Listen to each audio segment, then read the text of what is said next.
안녕하세요. 이명기 목사입니다. 오늘은 이사야 5장 묵상입니다. 본문은 포도원의 노래로 불리는 비유로 포도원 주인은 하나님을 상징하고 포도원은 이스라엘을 가리킵니다. 하나님은 이스라엘을 선하고 아름다운 열매를 기대하며 포도원을 만들었습니다. 하나님께서 그들에게 좋은 열매를 기대하며 그들을 위해 부족함이 없는 은혜를 베푸셨지만 유다는 하나님의 기대와는 달리 좋은 열매 대신 악한 들포도만을 맺었다는 것입니다. 따라서 하나님의 기대를 저버린 포도원 유다를 심판하여 황폐하게 하실 것이라는 말씀입니다. 하나님이 그들에게 바라신 것은 정의와 공의인데 그들은 오히려 포악과 부르짖음을 하나님께 들려주었습니다. 모양만 하나님의 백성이었고 실상은 우상을 숭배하는 욕망의 노예로 살았습니다.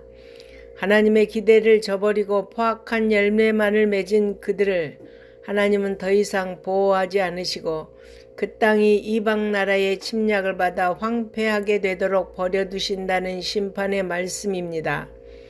이 말씀은 오늘날의 교회를 향한 경고이기도 합니다. 주님은 우리를 향하여 소금된 하나님의 백성이 그 맛을 잃으면 길에 버리워 사람들에게 밟힐 것이라고 말씀하셨습니다. 교회는 참포도나무이신 주님께부터 하나님이 원하시는 최고의 열매를 맺어야 합니다. 이어서 유다가 좋은 포도 대신에 맺은 악한 들포도 열매, 곧 악행으로 심판을 받을 수밖에 없음을 설명합니다. 하나님은 끝없는 탐심을 채우기 위해 자신들의 지위를 이용하여 백성들의 가혹과 전토를 빼앗은 유다 지도층의 악행을 지적하며 그들의 가혹과 전토를 황폐하게 하실 것이라고 하셨습니다. 그들은 쾌락과 사치와 방탕에 빠져 자신들로 인해 고통받는 가난한 자들, 약한 자들을 돌아보지 않았습니다. 그러므로 하나님의 심판을 받을 수밖에 없게 된 것입니다.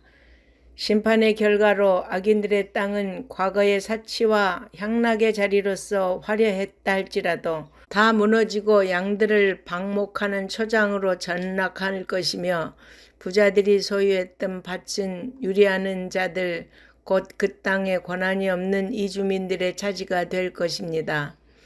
여러분, 본문의 유다 백성의 모습은 시대마다 되풀이되는 인간의 보편적인 죄악상을 보여주고 있습니다. 탐욕, 방탕, 교만의 죄를 경고하시는 하나님의 음성에 우리는 귀를 기울여야 합니다. 그분의 말씀에 순복하는 자에게 구원과 회복의 소망이 있기 때문입니다. 하나님이 미워하시는 이스라엘 백성의 악습은 거짓이었습니다. 악을 선하다 하고 선을 악하다 하며 흑암을 광명이라 하고 광명을 흑암이라 하며 단 것을 쓰다 하고 쓴 것을 달다고 거짓말을 밥 먹듯이 하는 자들이 있었습니다. 진리이신 하나님을 멀리하고 거짓을 가까이 했습니다. 교만하고 방탕했습니다. 이로 말미암아 하나님의 심판이 지금까지 열거된 백성의 불의한 행위들 때문에 불가피하다고 말씀합니다. 하나님과의 언약을 어기고 불순종한 유다를 심판하시기 위해서 하나님께서 이방 민족들을 도구로 사용하실 것을 말씀합니다. 이는 포도원 노래에서 울타리를 헐어서 먹히게 하신다는 것과 같은 의미입니다. 이사야의 예언은 아수르 제국에 의해 북이스라엘이 망하고 남유다마저 바벨론 제국에 의해 멸망함으로 이루어졌습니다. 침략군들은 거대한 제국의 세력으로 거침없이 이스라엘을 치고 강탈할 것입니다. 그러나 그것은 제국적인 힘에서 나온 것이 아니라 세상 모든 나라와 권세를 주관하시는 하나님의 공의로운 심판에 의해 일어나는 것입니다. 하나님이 그들을 지키시면 그 어떤 것도 해치지 못하지만 하나님이 치시기로 작정한 이상 그 누구도 심판을 피할 수 없습니다. 따라서 우리는 하나님의 심판이 임하기 전에 근신하여 하나님의 어미하신 말씀 앞에서 신앙의 회복을 위해 늘 기도하기를 바랍니다. 아멘.